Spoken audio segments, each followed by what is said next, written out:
তিনি যে সংকটগুলো মোকাবেলা করেছিলেন, বাংলাদেশে আর কখনো তাদের সংকট না আসে। তোমাদেরকে বৈধভাবে চাকরি পেতে হবে, তোমরা শুধুমাত্র রাজপথে নয়, তোমাদেরকে সব সেক্টরে যেতে হবে এবং কোনো অন্যায় করবে না, তোমাদের দ্বারা কোনো অন্যায় যেন না হয়। বাংলাদেশের প্রতিটি সংকটে তিনি নেতৃত্ব দিয়েছেন।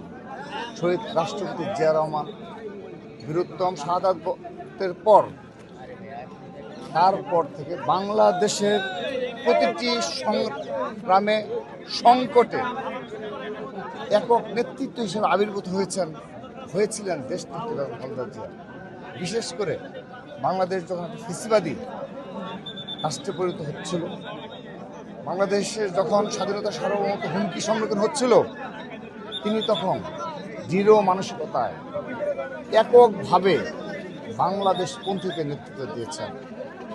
আমরা তার নেতৃত্বে লড়াই করেছি, সংগ্রাম করেছি, এটি যেমন সত্য, ঠিক একইভাবে আমরা তাকে মাতৃতুল্য নেত্রী হিসাবে আমাদের হৃদয়ে স্থান করে দিয়েছি।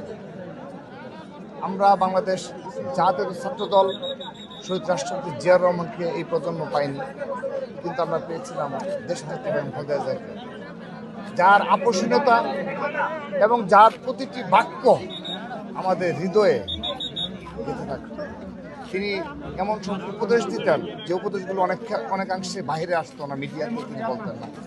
ঘরোয়াভাবে তিনি, আমরা যখন হল পর্যায়ে নেতৃত্ব ছিলাম ঢাকা বিশ্ববিদ্যালয়ে, তখন তার সাথে যখন সাক্ষাৎ করতে গিয়েছিলাম, তিনি বারবার বলতেন যে তোমাদেরকে পড়াশোনা করতে হবে, তোমাদেরকে বৈধভাবে চাকরি পেতে হবে, তোমরা শুধুমাত্র রাজপথে নয়, তোমাদেরকে সব সেক্টরে যেতে হবে এবং কোনো অন্যায় করবে না, তোমাদের দ্বারা কোনো অন্যায় যেন না হয়। এবং তিনি স্মরণ করে দিতেন, এই ছাত্রদল আমাদের হাতে গড়া, তোমাদের সেই ধারণ করতে হবে, সততা তোমাদের মাঝে থাকতে হবে।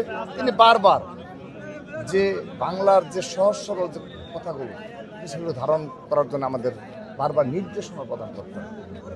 এবং তিনি কখনোই, আমরা জীবদ্দশা কখনো দেখিনি যে অন্যায়ের সাথে তিনি আপোষ করেছেন কিংবা তিনি অন্যায় কোনো নির্দেশনা আমাদের ছাত্রদলকে দিয়েছেন আজ অবধি মনে পড়ে না।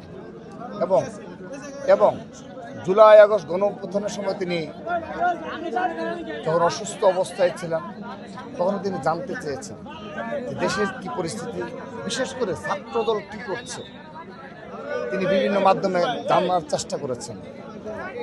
আমরা কিন্তু তাকে শুধুমাত্র বিএনপি নেত্রী হিসাবে সর্বশেষ সময়গুলোতে পাইনি, তিনি সত্যিকার অর্থেই বাংলাদেশের নেতৃত্ব হিসেবে আবির্ভূত হয়েছিলেন।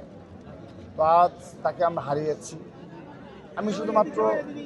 আমি ব্যক্তিগতভাবে একটি কথাই বলবো, তিনি যে সংকটগুলো মোকাবেলা করেছিলেন, বাংলাদেশে আর কখনো তাদের সংকট না আসে, আমি এটা মন থেকে চাই। কারণ বিএনপির ভারপ্রাপ্ত চেয়ারম্যান জনাব তারেক রহমান কেউ যদি আবার সেই সংকটগুলো মোকাবেলা করতে হয়, দেশনেত্রী বেগম খালেদা জিয়া যে ইস্পাত দৃঢ়ভাবে মোকাবেলা করেছেন, সেই ষড়যন্ত্রগুলো যদি বাংলাদেশে আবারও হয়, তাহলে এই বাংলাদেশের পরিণতি কি হতে পারে আমি শঙ্কা প্রকাশ করছি। আমি বিশ্বাস করি, আমি মনে করি তার সেই লড়াই সংগ্রামকে সামনে রেখে বাংলাদেশপন্থী সবাই আমরা যেন এক কাতায় সামিল হই, আমরা যেন কেউ কারো বিরুদ্ধে ষড়যন্ত্র না করি, বিশেষ করে আমরা যেন কখনোই ফ্যাসিস্টদের বিরুদ্ধে তাদেরকে প্রশ্রয় না দেয় এবং বাংলাদেশের স্বাধীনতা সার্বভৌমত্ব বিনষ্ট হয় এবং বাংলাদেশের জনগণের অধিকার হরণ হয়, এমন কোনো কার্যকলাপ কোনো রাজনৈতিক দল যেন না করে, আমি সেই আহ্বান জানাই। নায়াসিনামাইড ও স্যালিসাইলিক সমৃদ্ধ লিলি ফেস ওয়াশ, যা ফেসের ডেড স্কিন সেল দূর করে দেয় দ্বিগুণ ফাস্টার ব্রাইটেনিং।